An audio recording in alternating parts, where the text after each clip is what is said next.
Students, we will talk about CNS depressant drugs.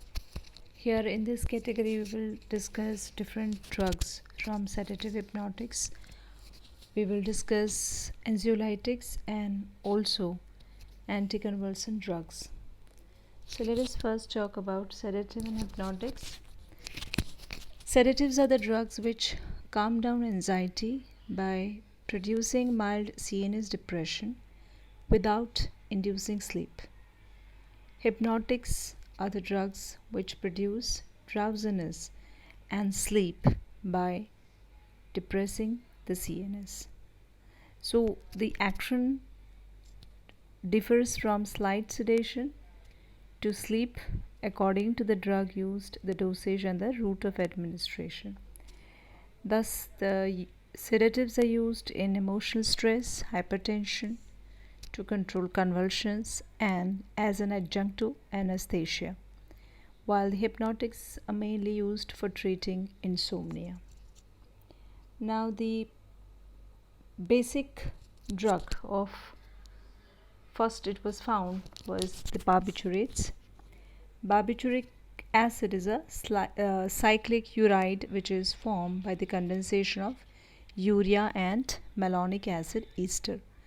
As such, it has no CNS activity, but the alkyl or aryl substitution at position 5 gives the sedative hypnotic activity. So you have a 5-membered ring in which 1 and 3 is nitrogen, and at 2, 4, 6 you have ketone group. So barbituric acid, if you see the pKa, it's 4.12.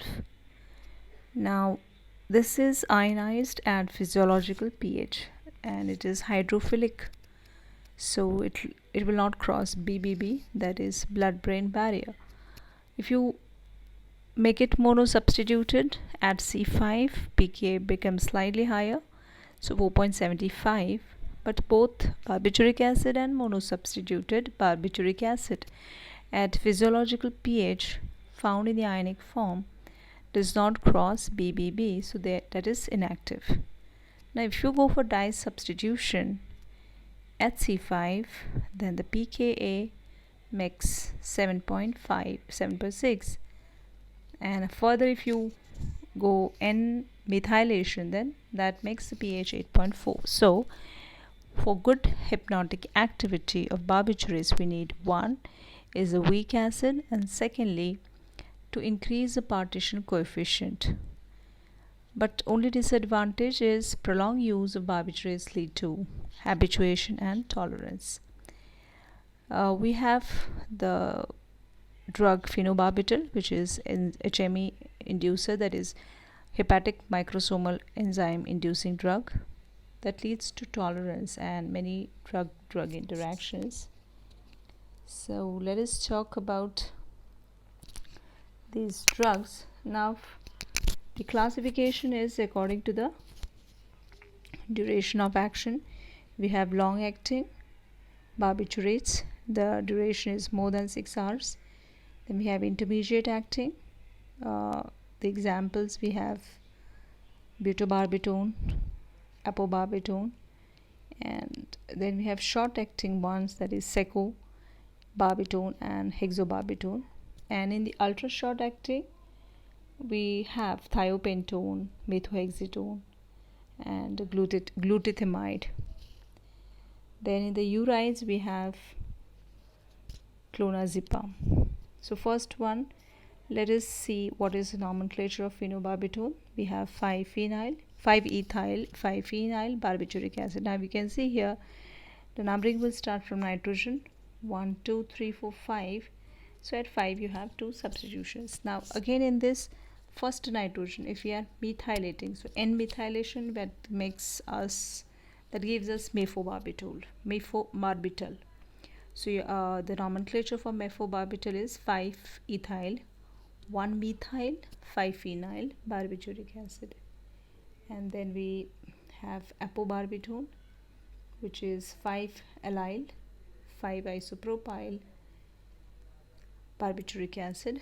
Short acting less than 3 hours, we have 5-allyl 5,1-methyl butyl barbituric acid. Then we have the cyclopyrrolone derivatives, that is zopiclone. Now the advantage of zopiclone is there is no withdrawal symptoms, no accumulation after repeat dosage, and that rapidly induces sleep. Then we'll go to the next class of drugs, that is anxiolytics.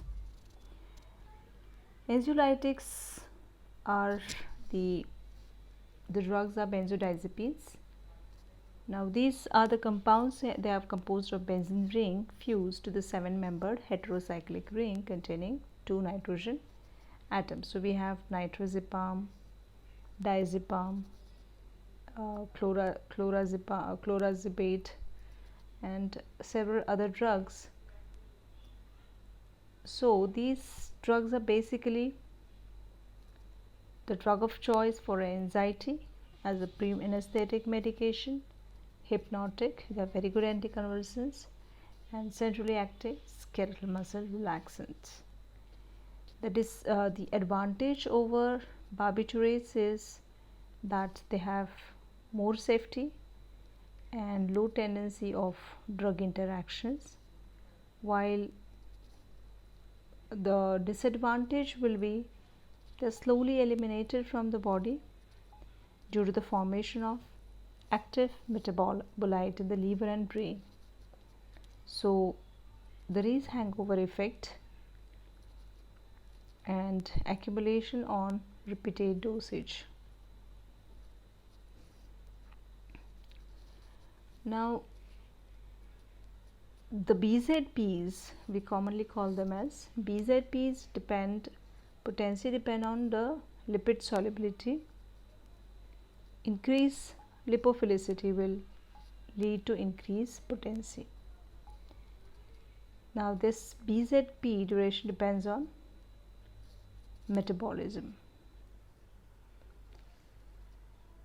So the mechanism of action, it is you have the BZP receptors, so they will bind to the BZP's recognition site and enhance the effect of GABA receptors, so increase chloride ion flux into the neurons. Let us see the first prototype of this class, that was 1,4-benzodiazepine 4-oxide. The drug is chlorodiazepoxide. That is a prototype and the most potent member. You can see, so the drug is used for the relief of anxiety and tension, withdrawal symptoms also of acute alcoholism. Now if we see the long action of this drug is due to the formation of several active metabolites. Now if we carry out the N-demethylation of chlorodiazepoxide, then we get N-desmethyl chlorodiazepoxide. So you have on 2 NaCH3 getting converted into NH2, and on further ox deamination that will make it double bond O. So it is demoxipam, which is again active metabolite. Now comes the most important class of drugs, that is 1,4-benzodiazepine 2-ones. Here we have 5-phenyl 1,4-benzodiazepine 2-one. The SAR, let us discuss. The ring A it must have electron withdrawing group at C7. So you can have chloro, bromo, fluoro, nitro and cyanide. The more electron attracting group will enhance the activity. Then at position 7, if you have NO2, that will give you a drug with intermediate duration due to metabolism of NO2 into NH2. Then the metabolism is by acetylation, which gives inactive metabolite. Again, position 6, 8 and 9 should be not substituted. So this is about ring A. Now let us discuss ring B. The presence of 7-membered immunolactam ring is essential. The second carbonyl function is essential for activity. Then N1 substitution, if it is there, it should be small, except if the active metabolite produced as flurazepam and prazepam. Then at position 3 we need to have alkyl substitutions which reduce the activity, and also at position 3 if you have OH or if you don't have OH, that will affect the pharmacokinetics. Say if it is with the 3OH, that means it will be more polar, more easily it will be excreted as glucuronide, and it will be of short duration. If it is without OH, it will be non-polar, so there will be long duration of action. And then we have COOH at 3, C3, that will give you a drug with a long half-life. Now let us see the C, ring C. You have the C5 phenyl group that helps into increase the activity. Saturation of double bond between C4 C5, or if you shift it that to C3 C4, then that will again reduce the activity. The ring C, presence of ortho or di-ortho substitution with electron attracting will increase the activity, while para substitution will reduce the activity. Now let us see the drugs. Diazepam, the brand name is Valium. You can see the name, you can see the structure. So the nomenclature will be 7-chloro, 1,3-dihydro, 1-methyl, 5-phenyl, 2H, 1,4-benzodiazepine, 2-one. Diazepam is excellent drug for symptomatic relief of tension, anxiety, and adjunct in the skeletal muscle spasm as well as in urinary retention. This is most effective drug for management of acute agitation during withdrawal from alcohol, and parenteral administration is useful as a very good treatment of status epilepticus.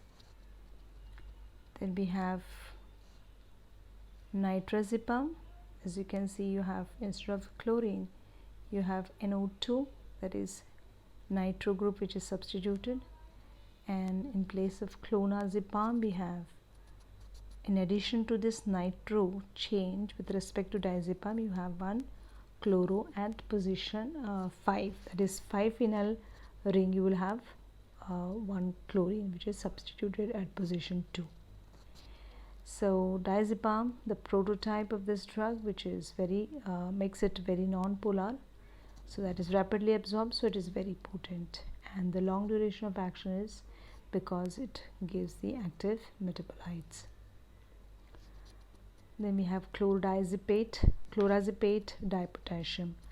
Now here you have at position 3 COOK dot KOH. So this is a prodrug which is activated by decarboxylation in stomach to nordazepam, which is the active molecule, so the half-life is increased, and water solubility makes it very good choice as IV dosage form. Then we have 1,2-annilated 1,4-benzodiazepines. Now you can see the drug name as alprazolam. Alprazolam brand name is Xanax. Now this is a short duration of action drug. This is due to the rapid oxidation of CH3 into CH2OH. Then there will be conjugation and excretion. You will find many brands, say for example Xanax, containing alprazolam. You can say this is new generation molecule. And lastly we have miscellaneous drugs. We have two drugs, one is buspirone and the other one is ondansetron. Buspirone is azathiopiridine dione derivative. This is used as anxiolytic antidepressant. The mechanism of action is 5-HT1A and partial agonist, and it blocks the dopamine receptors. So that gives rise to EPS. We have ondansetron. The brand name is Zofran. Ondem. The uses of Ondem is anxiolytic, antidepressant, antipsychotic, antiemetic, and the mechanism of action, it inhibits 5-HT3 antagonist.